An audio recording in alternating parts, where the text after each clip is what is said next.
Love is an intense and life-changing experience. Some don't believe in true love, while others claim that it's a deep, unconditional feeling. Sounds over the top, right? Either way, people go gaga over it. After all, what's life without love?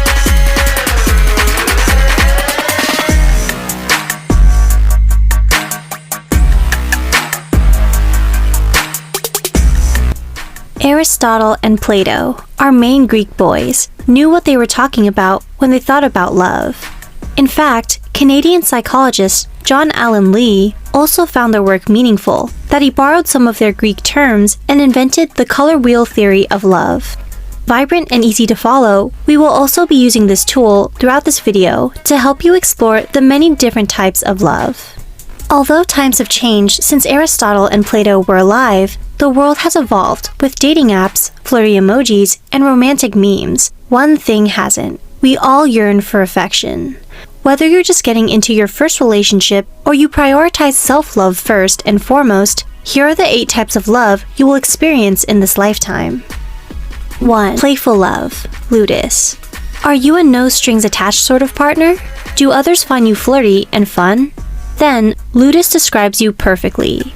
People who experience playful love see it as one big, exciting game. Instead of committing fully to one person, their main objective is to make things less complicated by having multiple partners or being friends with benefits. On the upside, this type of love keeps things burning with excitement and childlike innocence. But on the downside, people who prefer playful love like to feel in control, so they end up manipulating their partners, whether it means lying, deceiving, or exploiting their weak spots. Obsessive love. Mania. Ah yes, there's nothing like being bitten by the nasty old green bug, or putting on a mad hat. People who experience mania often suffer from low self-esteem and want to feel complete. So, they often latch onto their partner, which usually creates a codependent relationship. The good news, however, is that one can always grow out of mania and move on to a different type of love that's free from obsession. In order to repair a codependent relationship, Dr. Misty Hook says that it's important to set boundaries and find happiness as an individual. Whether that means spending more time with family and friends, broadening your networking circle, or picking up a new hobby, these activities can all build your independence. 3. Erotic love. Eros. Eros was the son of Aphrodite, the goddess of love. This is when things get real steamy and intense, like those R-rated scenes your parents stopped you from watching. This type of relationship involves a strong physical and emotional connection, where both partners exercise compassion. Romantic and idealistic, Eros leaves people feeling high on love. It is also often the initial stage of an exclusive relationship. Or enduring love. Pragma. Do you often feel like butterflies are overrated, or just want something that's stable and lasting? People who prefer enduring love have a practical approach towards relationships. They choose convenience over romance and are more concerned about whether their partner can bring common sense to the table. The individual also finds their partner's level of education, religious beliefs, social status, and financial standing important. 5. Friendship love. Philia. This type of love, along with the remainder, are not included in Lee's color wheel theory of love, but they are still important enough to the Greeks to be explored. In fact, they consider it far superior than Eros because it's a love that's equal. It is commonly believed that if you have one good friend in life, then you're lucky. Philia is the platonic love we have for others whom we are not physically attracted to. This type of love thrives on components of loyalty, openness, and a true sense of understanding one another. 6. Familial love. Storge. Storge is a Greek term that means natural affection or family love. This type of love is the first you experience throughout your life. It forms between parents and their children. Some of us are blessed with wonderful childhoods, and we can rely on our parents again and again for guidance. But those of us who grew up in a toxic household may find it difficult to achieve familial love.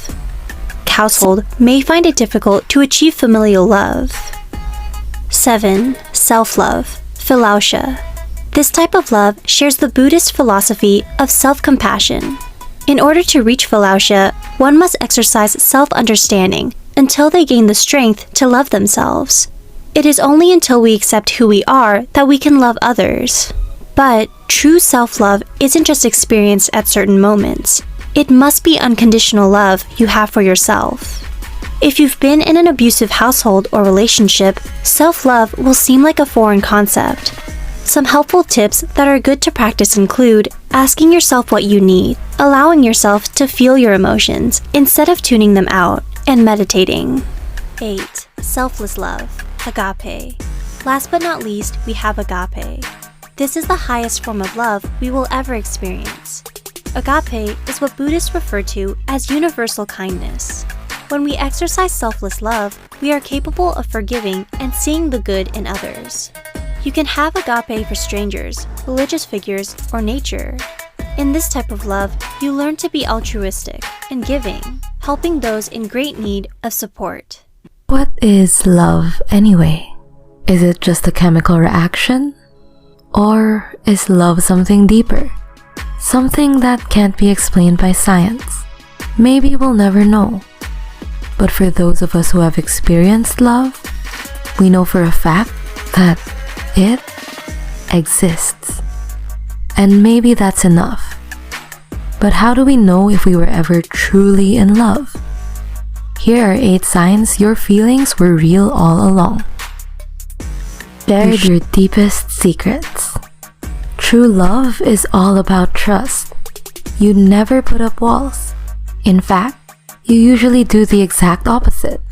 Lovers are desperate to show their true selves, wearing their heart on their sleeves and holding nothing back.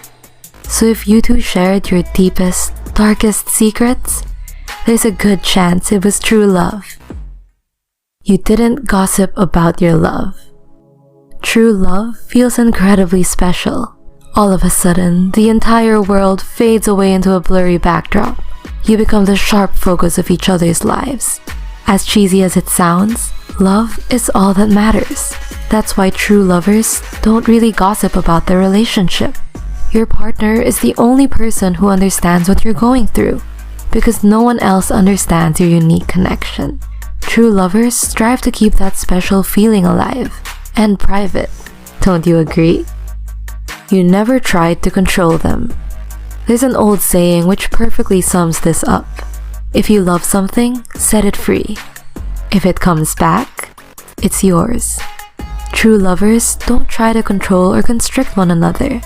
Although this sounds like a pretty simple idea, a lot of people don't fully understand what it means.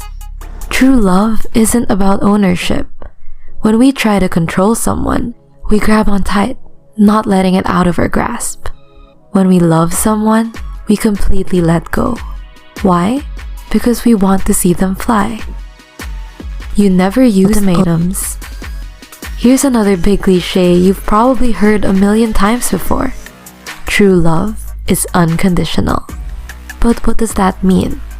As Shakespeare put it, love is not love which alteration finds. This basically means that you don't look for excuses to end things if you're truly in love. If you have relationship issues, you see them as hurdles to overcome, not reasons to back out. Obviously, there are always legitimate reasons to leave an unhealthy relationship. Violence and cheating are just 2 examples. But if you threaten to leave unless your partner got a better job or stopped dressing a certain way, your love probably wasn't the real deal. Point 5. Love and hate. You probably think that love and hate are exact opposites, right? Well, that just isn't true. The real opposite of love is indifference. Why? Because both love and hate require you to care about the other person. Love and hate are entwined in a way that few people fully realize. The deeper the love, the deeper the hate. Researchers found that when people experience intense love, they are more likely to experience equally intense hate after the romance ends. In fact, research suggests that the brain circuits involved in love and hate are the same. You can refer to the sources in the description later. Things never became routine. Clinical psychologist and marriage counselor Randy Gunther once laid out 9 signs of what she believes to be true love. Surprise and intrigue were right at the top of that list. She explained that true love never becomes routine. It never feels like you're just going through the motions. Real lovers spend entire lifetimes joyfully discovering every little detail about each other. It never gets old. This idea also extends to sex, which is an important part of most loving relationships. The physical aspect of true love is always rich with excitement and possibilities. The sky does become bluer.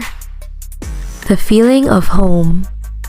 At the bottom of her list, Randy Gunther wrote one simple word: home. For true lovers, this word really hits the nail on the head. So, what does it mean? When you're with someone you love, you just feel completely at ease. But it's more than just feeling comfortable.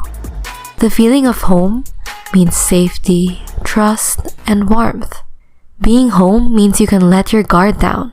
In many ways, it's an emotion that we can't really put into words. But we know one thing. We really resonate with Randy Gunther's final point. What do you think? You see a future with them.